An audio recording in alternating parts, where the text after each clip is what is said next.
Hello YouTube, welcome to this video where I'm going to be reviewing the 4 Horsemen program by Brian Alsruhe. I have had a lot of requests by you guys to review one of his programs because he's put out a ton of good information in terms of training throughout the years, and he's especially been prolific with his free training programs. And therefore I've chosen to select the one that I believe represents his training philosophy the best, because it gives me an excuse to actually talk about concepts and not necessarily the program in itself, because this is a program that you're supposed to pay to obtain, but not in the way you think. Many YouTubers, if they have a paid program, they're going to have you pay for access to the template in itself. And that's not what Brian did. What he did is he gave free information for anyone to actually create their own program following the template, and then he gives people the opportunity to pay him so that he can make them the program by itself. Now, this means that anyone who's not too stupid or lazy can actually craft their own 4 Horsemen program just by themselves, learn a ton about programming, and actually obtain a good program to run, because, just like the title indicates, this is a very good program, and you're going to see why. So as I said, this time I'm not going to include the program in the comments, even though I have access to some of them, because it is Brian's wish. He doesn't want people to replicate his programs.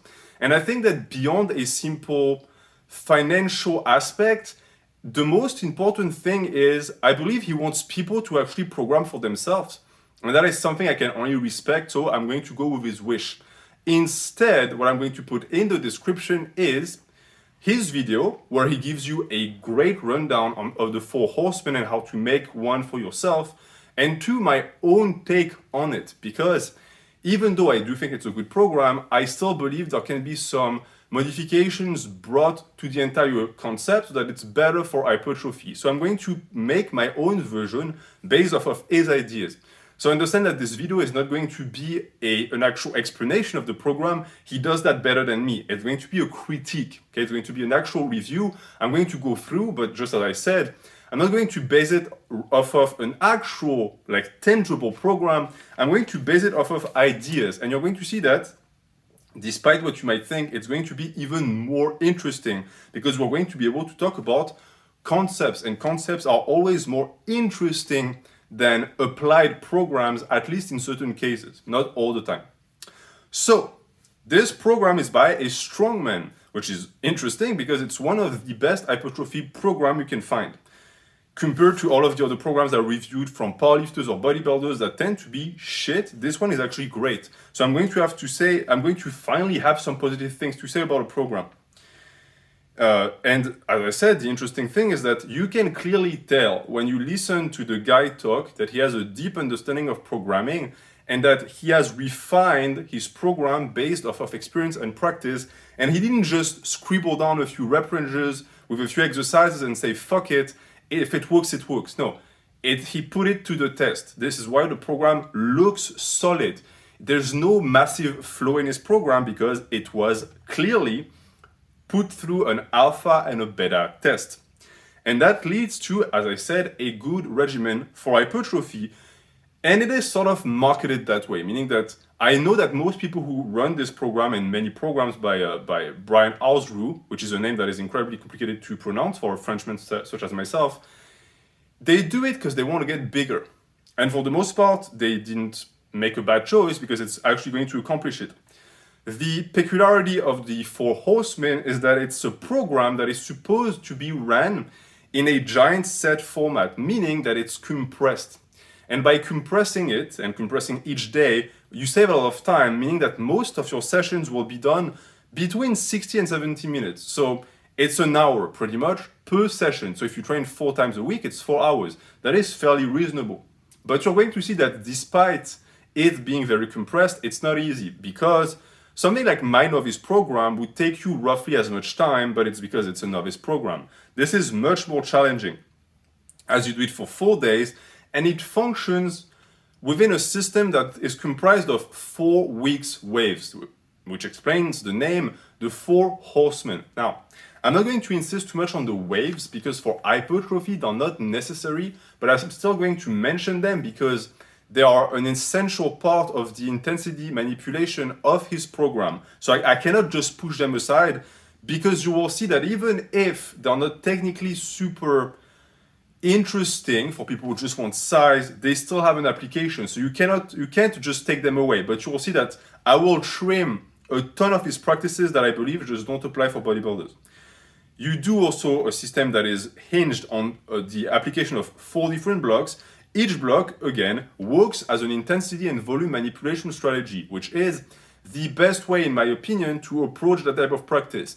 Not that blocks are good. I'm personally opposed to blocks because for strength they make sense, but not for hypertrophy. But the practice of fluctuating intensity and volume is important for bodybuilders. So as long as it is present in a program, it is still decently good. But you will see that with the way I'm going to reshape the program, it can be done without having to sacrifice tonnage, which is something that many of you are already very familiar with. But for some, it's a little bit more foreign of a concept.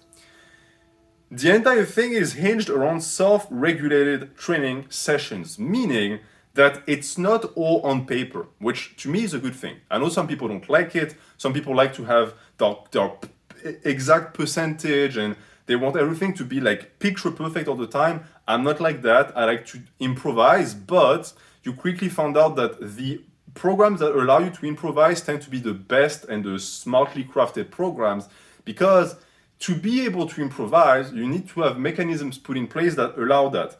And the 4 horsemen do that absolutely, since they are, again, scheduled within giant sets. So the way they function is essentially a gigantic block, in the literal term, of exercises that you go through in one go and that constitute the day. Meaning also that there is no real distinction between the sets. That can come back to bite you in the ass because it is lowering the amount of diversity you can have in your training program, and we're going to see that as we go. Since, again, Brian is a strongman, and as such, when he programs for hypertrophy, he has a strongman bias, and that strongman bias is expressed through some level of minimalism that is extremely common. But unlike a ton of powerlifters who tend to give a shot and try to make programs for bodybuilders and they fail entirely because they cannot exist outside of their ideological borders, this time it actually works, which shows to me that he knows what he's talking about. I don't think it's a fluke because I took a look at his other programs and they're all decent. So in my opinion, he's smart. And that also means that the program will ask you to be smart as well. It's not a dumb starting strength program where you just follow it blindly without understanding a thing. You cannot work like that with the 4 horsemen. You have to have some level of understanding of programming. But what I find interesting is that you don't need much. You just need enough to regulate your workout and vary the intensity. And in his video, he pretty much gives you a course on how to do it. So it's very easy. Like it's just, you just follow certain steps and you're going to get it. But most importantly, you're going to learn as you do it, because you're not going to check his video every day for information, I hope. So at some point, you're going to just start doing it by yourself and you're going to start to learn. This is the mark of a good program. A good program not only makes you big in terms of muscle size, it also gets you big here. It's a lot of brain and muscle hypertrophy at the same time. The way he scheduled these giant sets is he has you do all of the exercises in the set, then a 90-second rest. That is perfectly valid. I personally like to give more time to people. I also like to acclimate people to giant sets. It's a topic in the description you can visit, because I also do all of my training in giant set formats. And I find that it is the best thing you can do for yourself, for reasons I'm not going to cover now. But in his video, Brian says something very interesting. He says that all of his clients have shared testimonies with him, and they say, hey, ever since I started giant sets, I cannot fathom the thought of going back to doing it regular, meaning doing one set and then taking a break and then one set.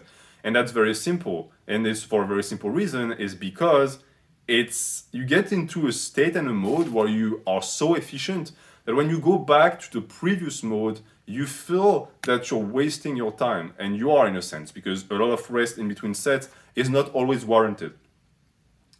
So that also, as I said, leads to the ability to manipulate volume and intensity within set. And the way it functions and the limitations, at least in the Four Horsemen, goes as follows.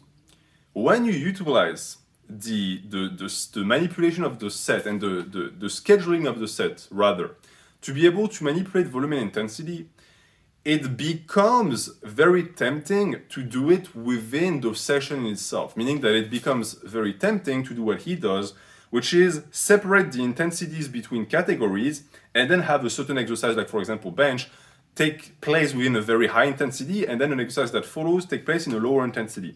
I will explain to you why it doesn't work, but before that, so that it doesn't remain cryptic and theoretical, I'm going to give you the main structure of the Four Horsemen program. If you need a visual aid, go to the description.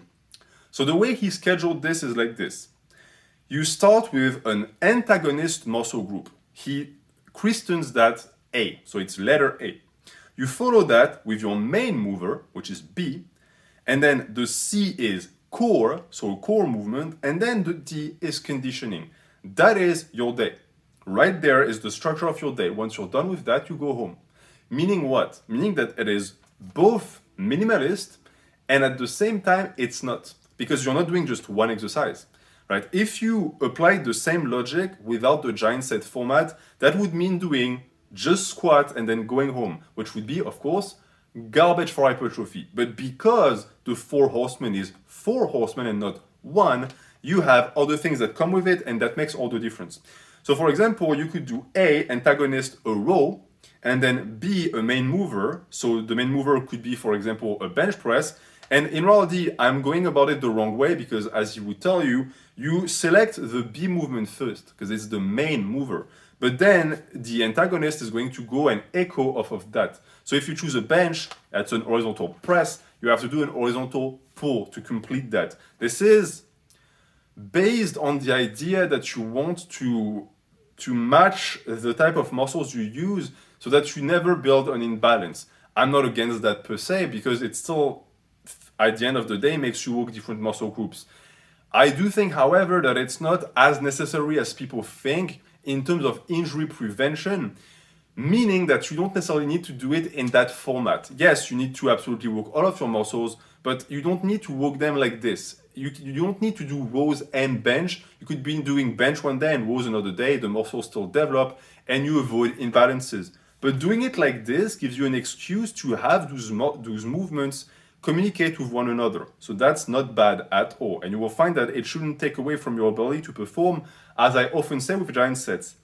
And yet, he's doing something that I personally don't recommend, which is to superset your strength work. Because the strength work here is B, completed by A, but at the end of the day, you do two movements for strength. And I don't do that. So it's interesting, right? You would say, a strongman does that and not a bodybuilder. Why? Well, one, because strongmen do a ton of medley type of things. They have insane cardio, and so this is a need for him. And therefore, it also, in a sense, taints his programming, and it is present, it's a bias. That's normal, and as I said, it's not a bad thing per se. But more interestingly here, what I believe is happening rather is that in my case, it would be a bad idea to do that with the way I program, because I tend to have more exercises in one day. So I can allow myself to not superset the strength work. But if he didn't superset the strength work, again, he would end up with only one exercise. Or in this case, 3 with a rest in between, and he would lack all of the tonnage from that big movement, the big antagonist movement. So it's not an option. So what he's doing, even though it goes contrary to what I preach, is still good, because within his own ideological programming, it functions.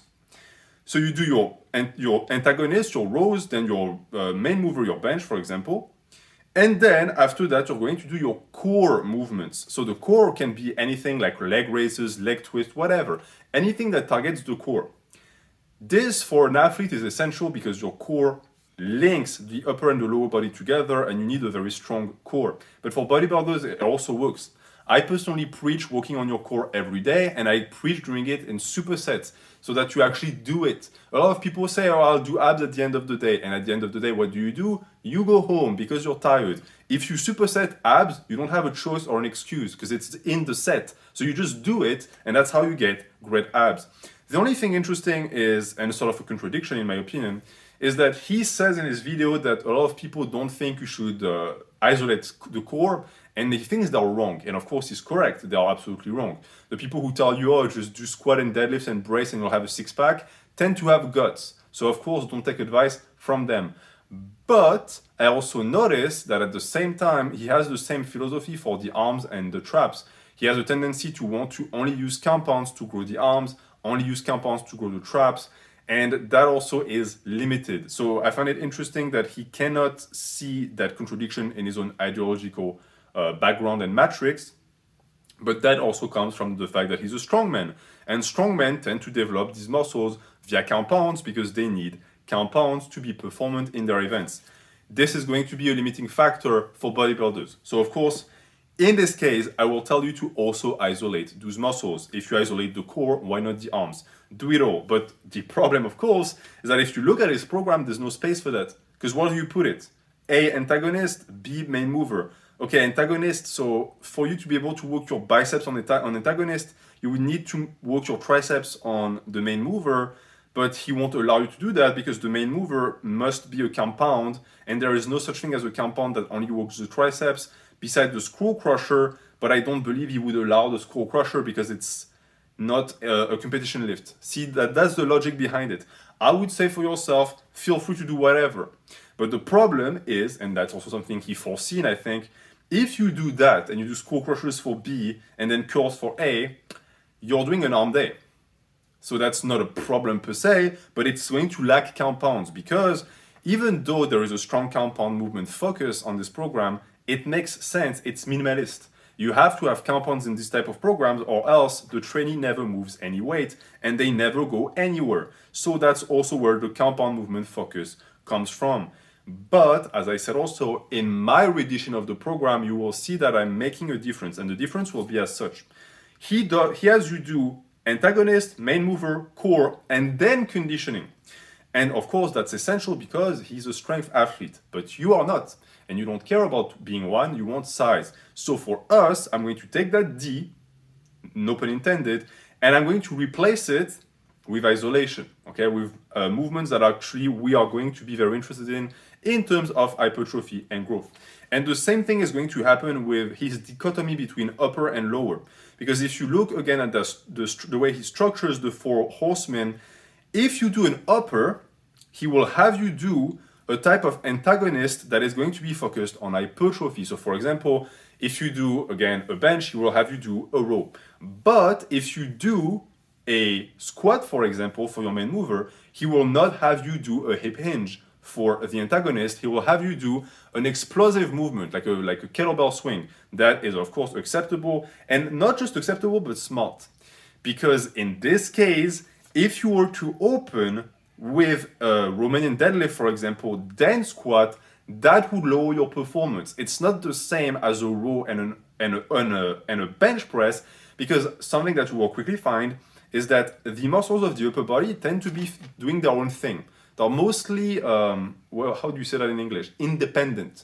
The muscles of the lower body are buddy-buddy with one another. They all work together. So if you do a lower body movement, chances are if you follow that up with another lower body movement, you're going to be already toast. And this is where that logic comes from. This is why I said that this is a good program. Because this is a flow that was immediately not only detected, but even turned into a good thing for the program, right? It's something that makes a ton of sense. But for us, we won't do that. So it also means that for us, we're going to flip the script. Instead of doing that, we are going to be doing our main mover first, then the antagonist in a different set, because we will not want to superset that. So in a sense, we're going back to the way I program my lower bodies, but I will keep it within the four horsemen template as much as possible. We will, of course, keep the core, because I think that superset is genius. You want to superset the core, but we won't do the conditioning. because we can stick with our accessory for the arms and the triceps, etc., in lieu of that. So it's going to be taking that space. The way I'm going to offer that program to you as well is going to be both minimalist, so I'm going to just do what he does with A, B, C, D, and a more complete approach where I'm going to have you do 2 giant sets. So instead of doing the 4 horsemen, you'll do the 8 horsemen. But of course, this will come at a price, and the price is intensity, because I will not be following what he does with his intensities. He uses 4 types of categories for intensities. Light, which is 60 to 70%, medium, 65 to 75%, heavy, 70 to 80%, and brutal, 75 to 85%. And he has you basically go through waves of that throughout the week. So for example, if Monday is a brutal deadlift, then you know that the squat on Wednesday, for example, is going to be medium. They're never going to be both brutal. That is great. That is good. The problem I have with this, the way he did it, is that since his days are so small, this also means that you're going to have some days where you're going to come and your main mover is going to be in a 65% range, and then you go home because it's a small session. And that would make sense in the optic of someone who is prioritizing strength, because the waves help with that, but not someone who needs tonnage stability like a bodybuilder. So this is something I'm going to remove entirely. But since the program is well thought out, you will also find that I have an ability to control intensity and volume without having to rely on light, medium, and heavy days, which is something I also preach a ton. These are not necessarily bad, but those categories you don't really need. If you have other mechanisms like evolving rep range put in place, you are able to just do without them and still work in relevant intensities, even if you do AMRAPs, because he has you do AMRAPs. But if you know my programs, I also have you do AMRAPs to a certain degree, meaning that I give you ranges like 6 to 10, where I sort of expect you to have maybe 8 or 9 in the tank, because when you hit 10 regularly, this means you go up in weight, and I've already explained that in the evolving rep range. So I like this practice, it's the way I program, but you see that you can use intensities and AMRAPs together without having to create this distinction, which in my opinion are arbitrary, because I see no reason to come to the gym and tell yourself, okay, today I'm going to stop at 70%, even though I could be going higher, unless you have a plan to go higher in the future, which means that you are restricting yourself based on a future potential expectation of performance. That again is great for strength athletes, but absolutely not for bodybuilders. So I hope you don't do that, and none of my programs have you do that. So the way I'm going to revamp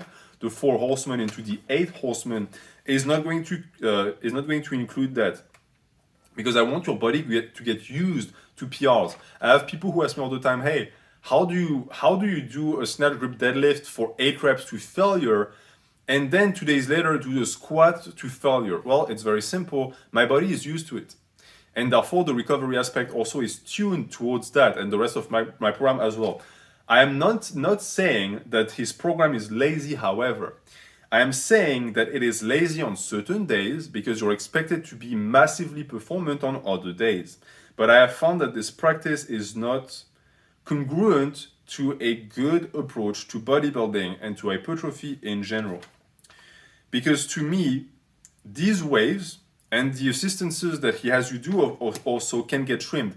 Because if you watch this video, and by the way, I recommend you do, because you're going to learn a lot about programming for strength and for performance, he has you do much more than that. That's not the 4 horsemen program. I'm presenting to you what is important for hypertrophy, but the program is much more intricate than that. It contains certain hemp up periods where you actually build up strength. It also includes assistances. So some days where you come in and you do certain movements at like 40%. All of that is not needed for bodybuilding. You can just get rid of that. And so I did. Because to me, the assistance that he has you do is something that we are going to replace with our isolation movements and with more work. Even if you want to remain within the template, and I want to do that as well, I cannot have you simply do 4 days of 1 hour each, unless you're a complete noob. But I find the issue that I find is that for noobs, that type of giant set is going to be way too hard on the cardiovascular system. So for hypertrophy, I have to modify it, or else it's just going to be for nothing. Since I want the line of specificity to feed your tonnage, which is something he understands as well. But for us, we are going to use that to multiply the type of exercises we do to grow similar muscles with a difference in range of motion. And this is something I like that he said, because a lot of strength athletes, especially powerlifters, are quite dogmatic when it comes to range of motion, at least the bad ones. The ones that know what they're doing understand that partials and deficits have their place. He also understands that. And he understands that the line of specificity also varies based on range of motion, which is what he applies in his program, but not to the extent that he could, because again, the way you're going to go about it is you're going to have 4 different waves. So the program is finite. That in reality is the end all be all of the 4 horsemen. It's finite. So you will run the 4 horsemen several times in your lifetime maybe, but none of these waves you're going to run are going to look the same because you're expected to progress. I take that and I turn it into something that can even be, in a sense, a final program if you're smart about it. It could work as a skeleton for something that ambitious. And so, to actually get access to that, you just have to look at the description. I'm going to give you a full rundown of what I believe would be an horseman that would be more tailored towards hypertrophy. And that is something that I'm going to leave you with. You will see that my program has intensity and volume manipulation based on the load allocated to exercises per session and not a modification week to week. The only modification that happens week to week in my program is going to be tonnage going up. That is it. The load is never going to come down. I never have you come down in loads ever because I do not believe in deloads. I believe instead in evolving rep ranges to be able to feed the muscle with high intensity and high volume in the same days without having to make any sacrifices and with perfect recovery every single time. So I hope that this video was interesting to listen to. I hope that it wasn't too theoretical for you. Although personally, I do believe that this is how you learn. It's important to have a visual aid and to apply things and then to learn them, but you also have to be able to discuss concepts and to understand them. So if you have any questions and things that were unclear, let me know. If you have questions for Brian, go into his channel. Again, I put his video in the description. If you want to run his program, you can. I'm not saying that mine is better. I'm saying, however, that I think that if you're a bodybuilder and you want to jump on that program, it is a good one. But with the few modifications I applied, it's even better. Thank you for watching. Have a good day.